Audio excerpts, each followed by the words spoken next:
Me llamo Lourdes, tengo 28 años y en Nochebuena tuve que llamar a la policía para que me dejaran entrar a mi propia casa. Durante años creí que lo peor que me había pasado era perder a mi mamá cuando era niña. Después entendí que también duele que tu propio padre empiece a tratarte como una visita incómoda en la casa donde creciste. Trabajo como programadora en una empresa de tecnología en Ciudad de México y vivo en un departamento rentado en la colonia Narvarte. No es enorme, pero es mío en el sentido que más me importa. Ahí nadie me hace sentir de más. Mi mamá murió cuando yo tenía 11 años. Durante los 2 años siguientes fuimos solo mi papá y yo. En ese tiempo estábamos muy unidos. Él era todo lo que me quedaba, y yo ingenuamente creía que también era todo lo que él tenía. Luego conoció a Marta. Mi papá se llama Roberto. En esos años tenía un puesto directivo en una empresa grande y era correcto hacia afuera. Hablaba poco, se vestía bien y todos lo describían como responsable. Por eso me costó aceptar que dentro de la casa podía ser tan débil. Se casaron cuando yo tenía 13 años. Marta se mudó a nuestra casa en Coyoacán con sus 2 hijas, Maribel y Verónica. Las dos eran un poco mayores que yo. Maribel tenía 15 y Verónica 14. Desde el momento en que cruzaron la puerta, todo cambió. Marta tomó el control de la casa como si siempre hubiera sido suya. Cambió muebles, pintó habitaciones, compró cortinas nuevas, guardó fotos de mi mamá en cajas, puso reglas distintas. Mi papá aceptó todo sin discutir. En esa casa, él cedía antes de que Marta tuviera que levantar la voz. De pronto yo dejé de ser prioridad. Maribel y Verónica recibían ropa nueva, celulares, permisos, clases, regalos. Mi papá iba a sus festivales, a sus presentaciones de baile, a sus partidos de voleibol. En cambio, se le olvidaban mis ferias de ciencias, mis juntas con maestros, mis concursos. Yo me repetía que era una etapa de adaptación, que las cosas se iban a acomodar. Mar se movía en círculos donde el dinero se daba por sentado, comidas, colectas, eventos de beneficencia. Con el tiempo dirigió un patronato pequeño y a mi papá parecía gustarle esa vida donde todos fingían que todo estaba perfecto. Cuando Maribel terminó la preparatoria, mi papá y Marta le pagaron la carrera en el Tecnológico de Monterrey, sede Monterrey. Colegiatura completa, renta, comida, transporte, gastos personales. Todo. 2 años después, Verónica entró a la Universidad Iberoamericana en Santa Fe. Otra vez lo mismo. Colegiatura, departamento compartido, libros, computadora y dinero para sus gastos. Nunca escuché a mi papá decir que era demasiado. Luego me tocó a mí. Tenía 18 años y terminé la preparatoria con promedio alto. Me aceptaron en ingeniería en sistemas en una universidad privada de Ciudad de México con beca. Yo solo necesitaba ayuda con el 30% restante. Mi papá me sentó en la mesa de la cocina. Una tarde. Marta estaba cerca fingiendo que acomodaba unos papeles, pero escuchaba cada palabra.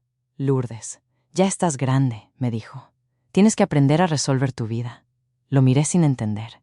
¿Qué quieres decir? Que deberías pagar lo que falta de tu carrera, tú sola. Te va a servir aprender a ser independiente. Sentí que se me cerraba la garganta, pero a Maribel y a Verónica les pagaron todo. Él suspiró como si yo estuviera siendo difícil. Eso fue diferente. Diferente. ¿Por qué? A ellas les pagaron todo. Yo solo necesito ayuda con una parte. Marta cruzó los brazos. Mi papá ni siquiera me miró de frente. Algún día me lo vas a agradecer, dijo. Esto te va a formar carácter. No le agradecí. Trabajé durante toda la carrera. Entre semana atendía en una cafetería cerca de la universidad, los fines de semana en una tienda departamental. Pedí un plan de pagos. Tomé menos materias algunos semestres y acepté horarios que me dejaban agotada. Dormía poco, comía mal. Pero seguí. Pagué cada inscripción, cada mensualidad, cada transporte, cada libro. Una noche, durante mi 3er año de carrera, llegué tarde después de mi turno. Entré despacio porque no quería despertar a nadie. Mi papá y Marta estaban en la sala. No escucharon cuando abrí la puerta. Me quedé en el pasillo con las llaves todavía en la mano. Qué bueno que Lourdes consiguió esa beca, dijo Marta. Imagínate que también hubiéramos tenido que pagarle todo a ella. Mi papá contestó casi de inmediato. Sí, bastante problema ha dado siempre. Puro gasto, puro conflicto. Al menos las otras 2 sí valieron la inversión. Me quedé inmóvil. Mi propio padre acababa de decir que yo era un problema, un gasto, alguien que no valía la inversión. Nunca se lo reclamé. No, esa noche, no después. Guardé ese dolor y seguí estudiando, trabajando, sobreviviendo. Después de graduarme, empecé mi carrera como programadora. Resultó que era buena. Trabajaba mucho, aprendía rápido y tomaba proyectos complicados. También estudié inversiones por mi cuenta, fondos, acciones y después criptomonedas. Al principio perdí dinero, no mucho, pero lo suficiente para aprender con respeto. Con el tiempo empecé a ganar. No fue magia. Hubo trabajo, bonos, ahorro, riesgo y una ganancia excepcional que sabía que no podía repetirse cada año. Hace 6 meses compré una casa, no la compré al contado.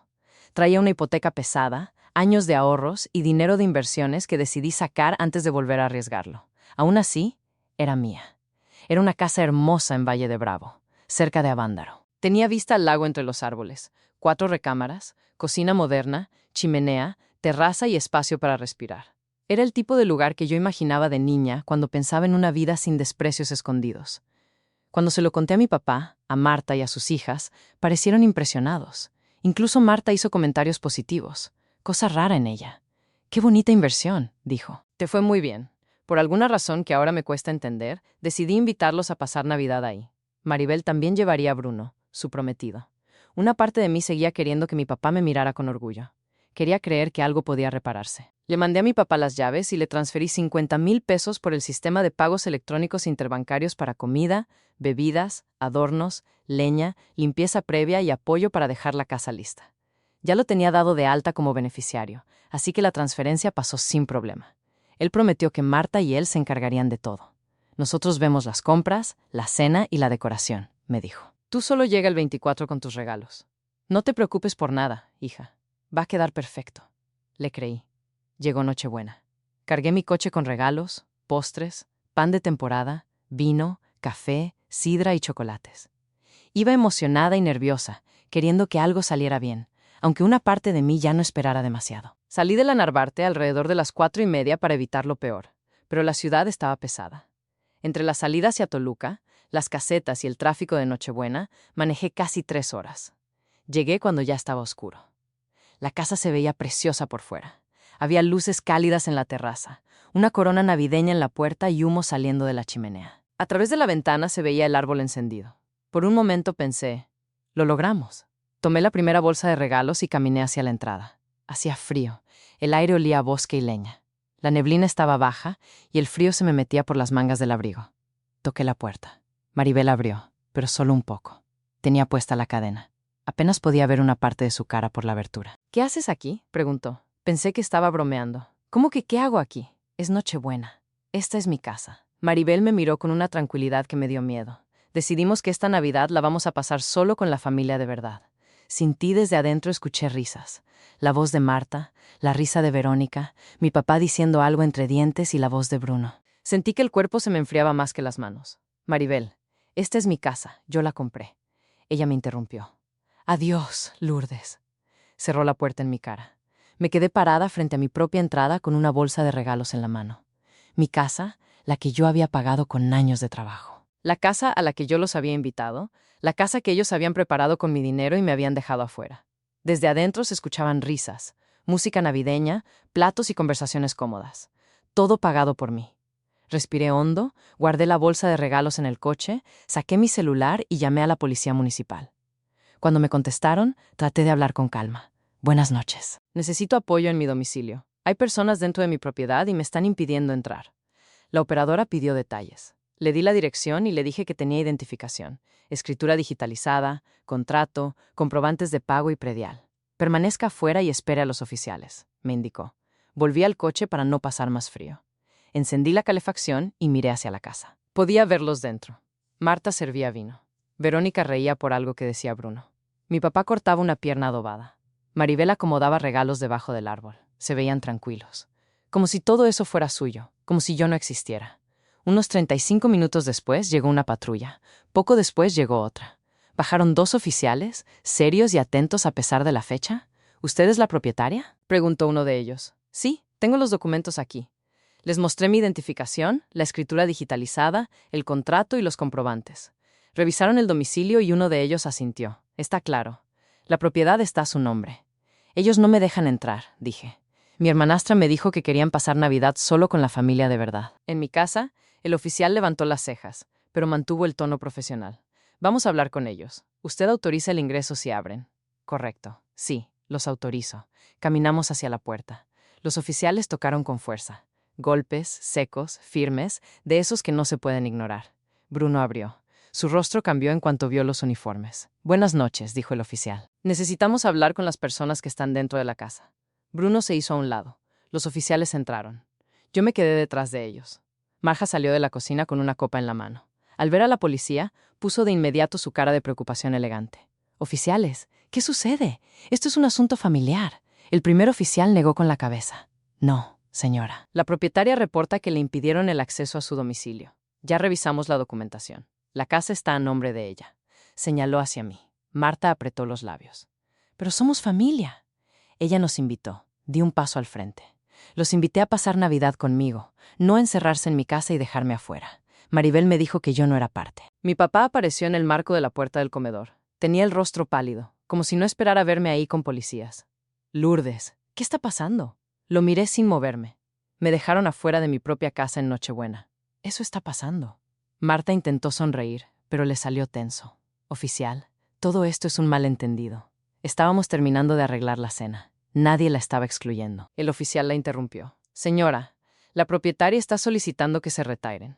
Si se niegan, esto puede escalar al Ministerio Público por posible despojo. Les recomiendo cooperar». La cara de Marta perdió color. Verónica llegó corriendo desde la sala. «¿Qué pasa? ¿Por qué está la policía aquí?» Maribel y Bruno se quedaron quietos, como si todavía no entendieran que la puerta que me habían cerrado ya no los protegía de nada.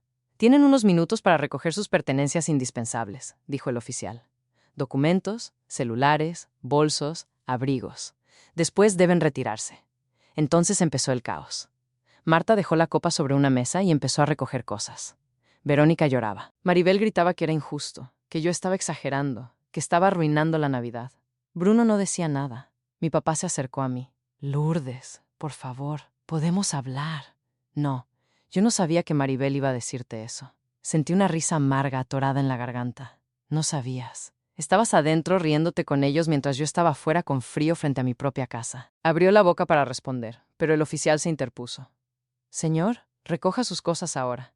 Ellos metieron ropa en bolsas, buscaron llaves, carteras y celulares. Marta murmuraba que todo era absurdo. Maribel tomó algunos regalos del árbol y pasó junto a mí. Se acercó lo suficiente para que solo yo la escuchara. «Te vas a arrepentir». Pero su voz temblaba. No sonaba segura. Era una amenaza vacía de alguien que acababa de perder el control. Mi papá fue el último en salir. Se detuvo en la puerta y volteó a verme. «Lourdes, de verdad, lo siento». Lo miré directo a los ojos. «Tú siempre has sido así. Siempre las eliges a ellas, a tu segunda familia. Yo solo fui la hija que te quedó de tu primera vida». No discutió, solo bajó la mirada y salió. Los oficiales anotaron datos, los acompañaron hasta sus coches y esperaron a que se fueran. Luego regresaron conmigo. «Ya quedó, señorita.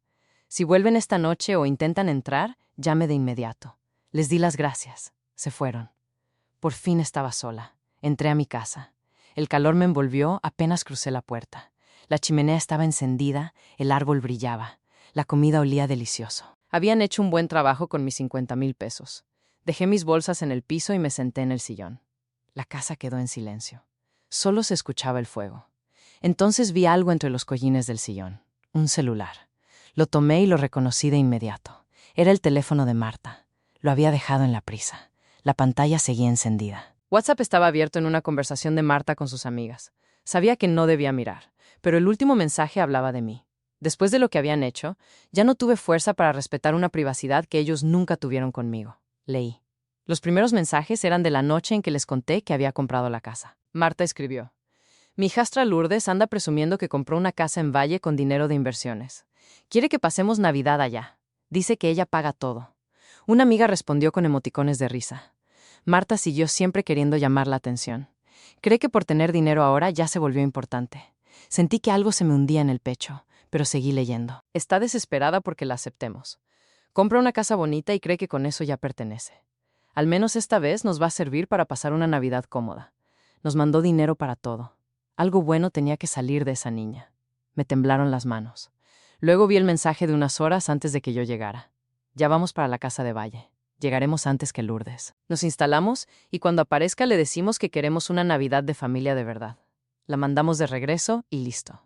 Por fin una cena decente sin la extraña. Lo habían planeado. Tomar mi dinero, usar mi casa, preparar mi cena y echarme cuando llegara. Dejé el teléfono sobre la mesa sin borrar nada, sin cerrar nada. Miré el fuego un rato. Después tomé mi celular y llamé a Rocío, mi mejor amiga. Rocío, Gustavo, Elena y Javier eran mis amigos desde la universidad. Esa noche sabía que estaban juntos en Ciudad de México porque ninguno había viajado con familia. Gustavo era abogado en un despacho civil y patrimonial. Rocío contestaba aunque fuera tarde, aunque fuera Navidad. Lulu, feliz Nochebuena, contestó Rocío. Pasó algo. ¿Puedes venir a la casa de Valle y traer a Gustavo, Elena y Javier? Necesito a mi familia, de verdad. Su voz cambió de inmediato. Vamos para allá. Colgué y miré alrededor. No quería que la casa siguiera oliendo a ellos. Mientras esperaba a mis amigos, empecé a borrar cada rastro de esa cena. Sobre la repisa colgaban 6 botas navideñas. Una para Marza, una para mi papá, una para Maribel, una para Verónica, una para Bruno y una para mí. La mía estaba al final casi escondida. Quité 5 y las metí en una bolsa negra. Recogí copas, platos servidos, serviletas con iniciales y adornos que Marza había puesto como si la casa fuera suya. No destruí nada importante, solo quité lo que la hacía sentir ocupada por ellos. Casi 3 horas después, cuando la noche ya estaba más fría y el fuego apenas seguía vivo, vi las luces del coche de Rocío acercarse por el camino. La casa ya se veía distinta, más limpia, más mía. Rocío entró primero con la cara llena de preocupación. Detrás venían Gustavo, Elena y Javier. ¿Qué pasó?, preguntó abrazándome fuerte. Les conté todo. La puerta cerrada, las palabras de Maribel, la policía, el teléfono de Marta, los mensajes. Gustavo se quedó serio. Lo tocaste mucho. Leí lo que estaba abierto. Nada más. Bien, ya no lo revises. Déjalo como está. Mañana vemos cómo documentarlo y devolverlo por una vía formal. Elena y Javier fueron a la cocina para calentar la comida que ya estaba preparada. Rocío se sentó junto a mí y me tomó la mano. No vas a cenar sola, me dijo. Eso no va a pasar. Cenamos juntos, comimos lo que ellos habían dejado preparado, abrimos el vino que yo había llevado y servimos ponche caliente. Reímos poco al principio, luego un poco más. Nadie me pidió que explicara nada. Nadie me hizo sentir una carga. Después de cenar, Gustavo volvió a la sala con una libreta llena de notas. Tengo una propuesta, dijo. Lo miré. No voy a prometerte que esos mensajes puedan usarse así en juicio. El teléfono es delicado, pero muestran intención y sirven para protegerte si intentan cambiar la historia. ¿Qué sugieres? Primero, guardar evidencia de lo que sí es limpio tu transferencia, tus documentos, la llamada a la policía, la presencia de los oficiales y que te negaron la entrada. Después, devolvemos el teléfono formalmente y mandamos un requerimiento que te paguen los 50,000. El cambio de chapas, la limpieza extra y la primera asesoría legal. Todo con plazo. Claro. Y si no pagan, entonces vemos acciones civiles. Y si hace falta, penales, sin amenazas raras, sin hacer nada fuera de la ley. Pensé en eso. Era duro, pero luego recordé la puerta cerrada, la voz de Maribel, las risas desde adentro. Mi papá sentado en la sala como si nada mientras yo estaba afuera con regalos en la mano. Hazlo, dije. Esa noche Gustavo solo tomó notas. El teléfono de Marta quedó guardado para entregarse formalmente, sin borrar nada, sin tocar nada más. Navidad fue tranquila. Mis amigos se quedaron a dormir. Al día siguiente desayunamos tarde y caminamos cerca del lago. No hubo Marza corrigiendo todo. No hubo Maribel haciéndome sentir menos. Solo Vas. El 26 de diciembre, Gustavo redactó el requerimiento. Lo revisamos juntos. Citaba los hechos, el dinero transferido, la negativa de acceso, la intervención de la autoridad y los gastos derivados. Dejaba claro que cualquier comunicación tendría que pasar por él. Se envió por mensajería con Accuse. Mi papá y Marta firmaron al recibirlo. Entonces empezaron las llamadas. Primero llamó mi papá. No contesté. Volvió a llamar otra vez y otra. Durante los días siguientes, mi pantalla se iluminó con su nombre tantas veces que dejé el celular boca abajo. Luego llegaron los mensajes. Marta escribió: «Esto es una exageración. ¿Cómo te atreves a amenazarnos así?» Maribel, estás destruyendo a la familia. Espero que estés orgullosa. Verónica, por favor, podemos hablar.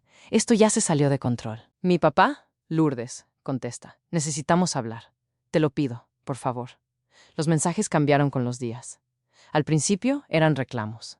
Después se volvieron súplicas. Marta pasó de llamarme malagradecida a pedirme consideración. Maribel pasó de sonar furiosa a sonar asustada. No respondía a ninguno. Finalmente mandé un solo mensaje a mi papá. A partir de ahora, cualquier comunicación conmigo será únicamente por medio de mi abogado. Te dejo sus datos. Incluí el contacto del despacho de Gustavo. Eso fue todo. El plazo de 7 días avanzó. Al 5.º día, Gustavo me llamó. ¿Quieren reunirse? ¿Están dispuestos a pagar? ¿Cuándo? Mañana. En mi oficina, 10:00 de la mañana. Ahí estaré. Esa noche pensé en lo que quería decirles. Una parte de mí quería gritarle a mi papá cada olvido, cada ausencia, cada vez que eligió a Marta y sus hijas. Otra parte de mí solo quería terminar. Mi celular vibró. Era un mensaje de Maribel. Por favor, no hagas esto. Podemos arreglarlo. Somos familia. Lo leí 2 veces, luego lo borré. Esa palabra siempre aparecía cuando querían algo de mí. Al día siguiente llegué temprano al despacho. Era una oficina sobria, con paredes claras y olor a café recién hecho. Gustavo ya estaba ahí con una carpeta lista. A las 10 en punto se abrió la puerta. Entró mi papá primero, luego Marza. Se veían mal, cansados, pálidos, con ojeras. Mi papá tenía las manos inquietas. Marta intentaba mantener su postura de siempre, pero se le notaba la tensión. Gustavo les indicó que se sentaran. Ellos quedaron frente a nosotros. Vamos a empezar, dijo Gustavo. Recibieron la carta. Conocen la solicitud. Marta no aguantó. Esto es chantaje. Gustavo ni siquiera parpadeó. No, señora, es un requerimiento formal. Lourdes les dio acceso a su propiedad y les transfirió 50,000 pesos para una celebración en la que ella sería anfitriona. Ustedes usaron ese dinero, ocuparon la casa y después le negaron la entrada. Hubo intervención de la autoridad esa misma noche. La cara de Mar se puso roja. Ustedes revisaron cosas privadas. Por eso el teléfono se devolverá formalmente, dijo Gustavo. Y por eso este requerimiento no depende de ese teléfono. Depende de la transferencia, del acceso a la casa, de la negativa de entrada y de los oficiales que acudieron. Lo relevante es simple. Aceptaron recursos para una celebración y después dejaron fuera a la propietaria. Mi papá metió la mano a su saco, sacó un sobre y lo puso sobre la mesa. Está completo, dijo en voz baja.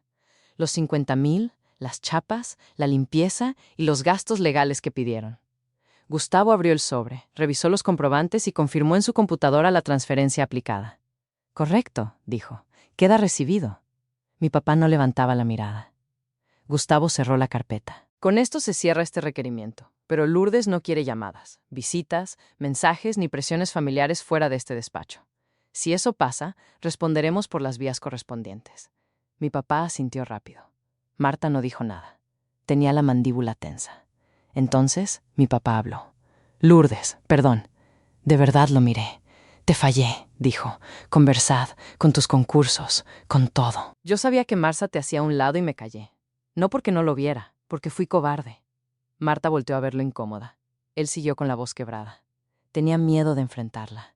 Tenía miedo de quedarme solo otra vez y te dejé sola a ti. No hay manera bonita de decirlo. No respondí. Marta respiró hondo.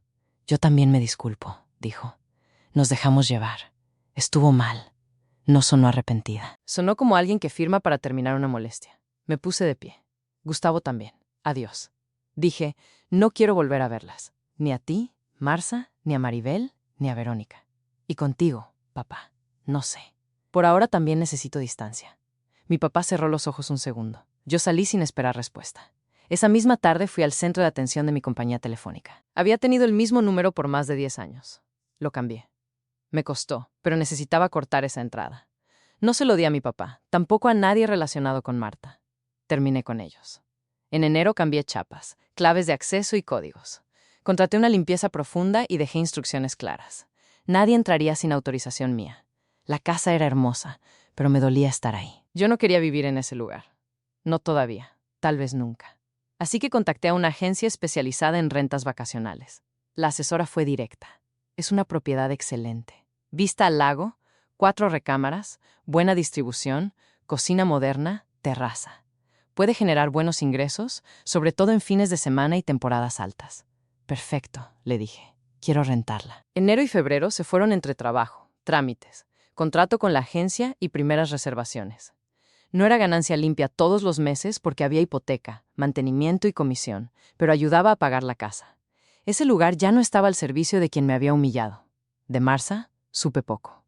Una conocida en común me contó que dejó el patronato meses después. No sé si tuvo que ver con lo ocurrido y no quise averiguarlo. Ya no quería vivir pendiente de sus caídas ni de sus excusas. Me concentré en mi trabajo, en mis amigos y en mi vida. Pasaron los meses, empecé a sentirme más ligera. Entonces, una tarde al volver del trabajo, lo vi. Mi papá estaba parado afuera de mi edificio en la Narvarte. Ya conocía el lugar desde antes, de cuando todavía intentábamos fingir que éramos una familia normal y alguna vez me había dejado ahí después de una comida incómoda. Estaba solo, con las manos en las bolsas del pantalón, mirando hacia la entrada. Mi primer impulso fue seguir caminando y fingir que no lo veía. Pero él levantó la mirada antes de que pudiera decidir. Lourdes, por favor, dijo. Solo 5 minutos. Es todo lo que te pido. Debí irme. Pero había algo en su cara que me detuvo. Se veía roto de una manera que yo no le había visto antes. No vuelvas a aparecerte aquí sin avisar, le dije. Hoy te escucho porque yo decido hacerlo, no porque tengas derecho. Asintió avergonzado. Aquí no dije. Hay una cafetería enfrente. Cruzamos la calle en silencio y nos sentamos en una mesa del fondo. Él pidió café, pero no lo tocó. Yo sostuve mi taza entre las manos. Di lo que tengas que decir. Mi papá respiró hondo. Tenía los ojos húmedos. Lo siento, Lourdes, por Navidad y por antes. No dije nada. Yo debí ayudarte con la carrera. Debí ir a tus cosas. Debí parar a Marta desde el principio. Se limpió la cara con el dorso de la mano. Escuché cosas que no debí permitir. Vi cosas. Y me hice tonto. Pensé que si no decía nada, la casa iba a estar en paz, pero la paz era para ellos, no para ti. Sentí presión en el pecho, pero no hablé. Lo que dije esa noche, lo de la inversión. No tengo perdón, no porque no me acuerde. Me acuerdo y me da vergüenza. Sé que pagar lo que debíamos no arregla nada. Era lo mínimo. Lo de esa Navidad fue terrible. Pero no empezó ahí. Yo te dejé afuera muchas veces antes. Tragué saliva. Él continuó. No voy a pedirte que volvamos a ser familia como si nada. No voy a volver a buscarte en tu casa. Si quieres hablar conmigo, será cuando tú me escribas. Y si no quieres, voy a tener que aceptarlo. Me quedé callada mucho tiempo. Una parte de mí quiso abrazarlo, decirle que estaba bien, que ya pasó, pero no estaba bien, y fingirlo no iba a ayudar a ninguno de los dos. Acepto tu disculpa, dije al fin. Pero aceptar una disculpa no es lo mismo que perdonar. Perdonar toma tiempo, mucho tiempo. Él asintió. No quiero volver a ver a Marsa, tampoco a Maribel ni a Verónica. No son mi familia, nunca lo fueron. Lo entiendo. Si tú y yo llegamos a tener algún tipo de relación, será solo entre tú y yo, en privado, sin ellas, y tendrá que ser despacio. Lo que hicieron todavía duele. Lo que tú hiciste también puede tomar años que vuelva a confiar en ti, si es que algún día lo logro. Mi papá estiró la mano sobre la mesa y tocó la mía. No la aparté, pero tampoco la tomé. Tómate todo el tiempo que necesites, dijo. Terminamos en silencio. Él se fue primero. No hubo abrazo, no hubo promesas, solo un acuerdo frágil. Si algún día hablábamos, sería bajo mis condiciones. Pasaron algunas semanas. Un día, por decisión mía, le mandé un mensaje desde mi nuevo número. No para volver a empezar de golpe, solo para dejar una rendija mínima. Ahora decido quién me escribe, a quién contesto y quién entra a mi casa. La casa de Valle se renta algunos fines de semana y me ayuda con la hipoteca.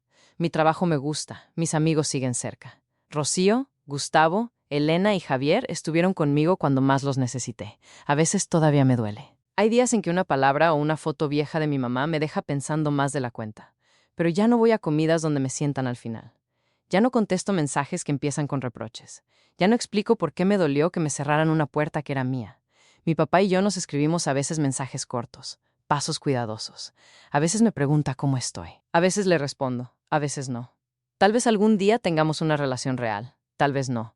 Pero ya no estoy esperando que me elijan, y eso para mí ya es estar mejor. Yeah.